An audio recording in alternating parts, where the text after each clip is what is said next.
কুসুম, তুমি তুমি এখনো ঘুমাচ্ছ? ওটা বাজে দেখেছো? 10:30 বাজতে যায়, ওঠো। আসলে কি বলতো, আমার শরীরটা ঠিক নেই, তাই শুয়ে রেস্ট নিচ্ছি। আচ্ছা, বলছি তুমি মালতীকে দেখেছো গো? কখন থেকে খুঁজছি। মালতী মালতী আমাকে কাল বলছিল যে আজকে সকালে দেরি করে আসবে, কারণ ও বাজারে যাবে। ঠিক আছে, আমি তাহলে বেরালাম, আজকে আমার অনেক লেট হয়ে গেছে, খুব তাড়া আছে। ঠিক আছে, তুমি যাও, আজ আমি বাড়িতেই থাকবো, কারণ আমার শরীরটা ভালো নেই। ঠিক আছে, তুমি তাহলে রেস্ট নাও। মালতী, তুই তো লেট করে আসছিস কেন? তোকে আমি বলেছি না তাড়াতাড়ি কাজে আসবি, প্রত্যেকদিন লেট করছিস। না ম্যাডাম, আসলে কাল না সাহেবের এক্স গার্লফ্রেন্ড এসেছিল, তাই সাহেব আমাকে বললো বাড়ি চলে যেতে। আর আজ যেন আমি একটু লেট করে কাজে যাই। আর শুধু আজ না ম্যাডাম, প্রায় সময় না সাহেবের এক্স গার্লফ্রেন্ড আপনার বাড়িতে আসে, তাই তো আমার কাজে যেতে লেট হয়ে যায়। সাহেবই বলে আমাকে লেট করে আসতে।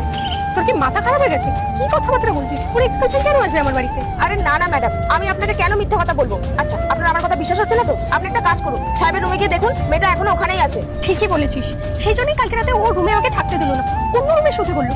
আর সকালেও কেমন একটা বিহেভ করছিল, তার মানে কিছু একটা আছে। আমার একবার বাড়িতে গিয়ে চেক করা দরকার। তোকে এখন আর আসতে হবে না, তুই বাড়ি চলে যা, বাকিটা আমি দেখে নিচ্ছি। ঠিক আছে ম্যাডাম। মালতী ঠিকই বলেছে, আর আমারও সবকিছু কত সন্দেহজনক লাগছিল। তার মানে ওর এক্স গার্লফ্রেন্ড আমাদের বাড়িতে আসে। আজকে গিয়ে আমাকে ওদেরকে ধরতেই হবে, না হলে আমি দিনের পর দিন ঠকবো। আর এটা আমি কিছুতেই মানতে পারছি না। এখন আবার কি এলো? আমার মনে হয় না আমার বউ চলে এসেছে। হ্যাঁ, এটা তো ওরই গলার আওয়াজ। তোমার বউ এখন কি করতে এসেছে? ওর তো পরে আসা কথা ছিল। সেটা আমি কি করে বলবো? তুমি এক কাজ করো, তুমি জানলার পিছনে গিয়ে লুকিয়ে পড়ো। আরে জানলার ভেতরে তো অনেক ময়লা আছে, ওখানে কি করে লুকাবো আমি? তাহলে হ্যাঁ, তুমি একটা কাজ করো, তুমি এই ওয়ার্ডরোবের পিছনে গিয়ে লুকিয়ে যাও।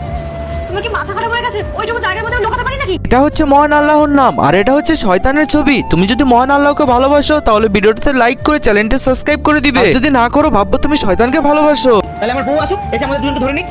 না না, আমি যাচ্ছি।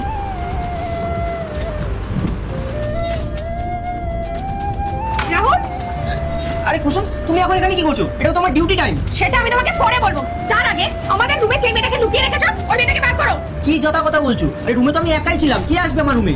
তাই না? তাহলে সরো, আমি নিজেই খুঁজে নিচ্ছি। তুমি ভুলে যেও না আমি একটা পুলিশ অফিসার। আমি চাইলে না কবর থেকেও মানুষ তুলে আনতে পারি। আর এইটুখানি রুমে ওই মেয়েটাকে খুঁজতে আমার 2 মিনিটও টাইম লাগবে না। তুমি ভদ্রভাবে বার করবে না তো? তাহলে আমি নিজেই খুঁজে নিচ্ছি। সরো। আরে কুসুম, তুমি কোথায় যাচ্ছো? সরো। কেউ নেই না? তাহলে এই মেয়েটাকে আর আমাদের বেডরুমে কি করছে? আরে সত্যি আমি ওকে চিনি না। আচ্ছা, তুমি ওকে চেনো না তো? তার মানে হচ্ছে ও চোর।